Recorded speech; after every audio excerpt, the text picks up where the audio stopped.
Itulah pembukaan lagu Singgalang Indu, permintaan dari Mama Ambo Kati Indo Nomorado di Padang Panjang.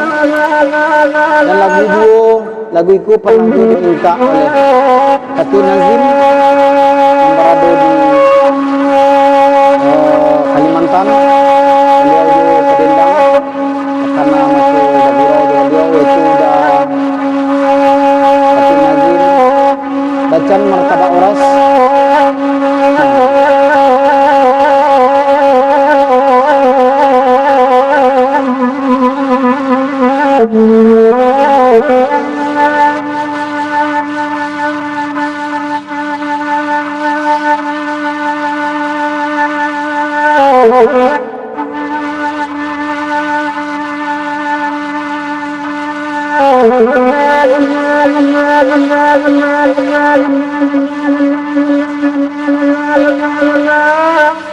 Bagurau kita di Daroma, kau be hati sedang rindu di kampung di halaman. Tapi itu kita bangau kembali ke kubangan dia. Jauh-jauh dari rantau. Hilang di kampung. Hilang di sana di rantau. Hilang di hati. Tenang di sana dulu. Ialah kami. Laba tahun mak cara ini buat. Sajua ayo. Lagu Singalang India.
Seketik kurang tentang mengaji kita mulai dari Ali tentang kita mulai dari esok tentang sandung kita buka dan kita itu kena lagi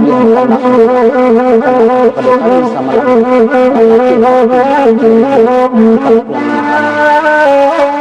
kalau di sana tahu orang di sana lagi dan sampai kita jadi maninjau di lingkungan di rantau kita sari kita pulang dari langit dan sampai pinang terjadi. Sementara ulai hidup sanak berasal kemudian taulah kanalah hukum negari, kanalah sanak kadang susah di kampuang, bangunlah koto di negari. Sanak penengah serangnya kita singalang nak ada makan nak dari orang Papua namanya negeri sana. Assalamualaikum. Itu kubur meranggukkan kepada lagu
lagu para senpa bawangku mengisahkan atau historinya mengisahkan seorang Pak Bawang yang dibuang. Kemudian beliau mengisahkan kisah beliau di waktu pembuangan. Maka terciptalah lagu Parasayan Pak Bawang.